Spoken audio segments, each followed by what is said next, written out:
threatening one of our country's most historic sites, Jamestowne, Virginia. This, according to the National Trust for Historic Preservation. So we went 160 miles south of D.C., where Jamestowne is now deemed by the Trust as one of the most endangered historic sites in the country.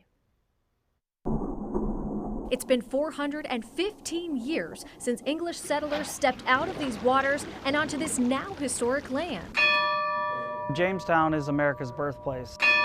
This is where the first representative government in English North America was held in 1619. Before the English arrived, the Powhatan people called Jamestown home. Jamestown is also where some of the first Africans were brought to be enslaved against their will in 1619. We have to decide where we're going to dig. Hundreds of years of history is still being discovered in Jamestown. We're going to find a lot of interesting artifacts. Archaeological hints of what life was like. This site's amazing. It's one of the first English kitchens in the New World. And David Givens oversees it all. I'm the Director of Archaeology here at the Jamestown Rediscovery Project. In just 28 years, Givens and his team have uncovered more than 3 million artifacts. There's poignant moments in your career where you find things and you really just are like, wow. And these are the things that are potentially to be lost with climate change. Rising tides and intense rainfall are endangering the rich narrative of our past. In this unit, we have a building from 400 years ago. We can't let that get wet. 5 to 6 times a year, historic Jamestown experiences flooding like this, where 14 of the 22.5 acres of land disappears underwater. And projections show that by 2075, all of this land could be flooded if we do nothing. This is what climate change looks like.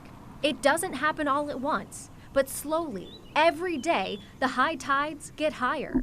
Grasses turn to lakes, and the fish have a new home. We are seeing more frequent storms, more often these 100-year rains, more often every 2-3 years.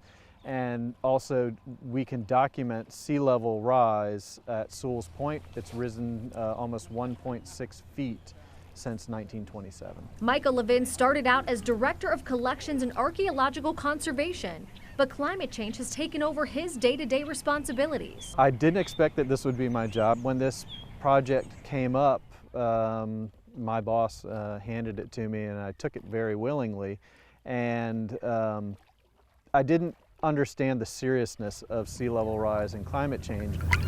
Now, Levin is in charge of repairing the 120-year-old seawall facing the rising James River. If we lost the seawall, literally the James River would be cutting through our property. And it's not just the seawall that needs fixing. There's a need for new drainage systems. But what's at stake if you don't continue to do these mitigation efforts? America's birthplace is at risk. The work could take decades, time Jamestown may not have. We literally see history melting away. The cost? In the tens of millions. But we can't just put a price tag on America's history, because if we can't see where we've been, how will we know where to go next? And that story is going to be lost.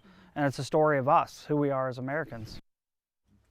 The nonprofit Jamestowne Rediscovery Foundation is raising money to fund the fixes they need, but they're also calling on local, state, and federal officials to help save this window into our nation's history. And Jamestown isn't the only historic place on the National Trust endangered list. There are 10 other places. So to learn more about them, just head over to our WUSA9 app and or on our website, WUSA9.com. And what really stuck with me is when I said, so what's at danger here with these rising sea levels? And he said, America's birthplace. Yeah, and you said by 2075, if we do nothing, that whole area is going to be washed over. Yeah, I mean, you can already see, as you saw, the impacts already. Yeah.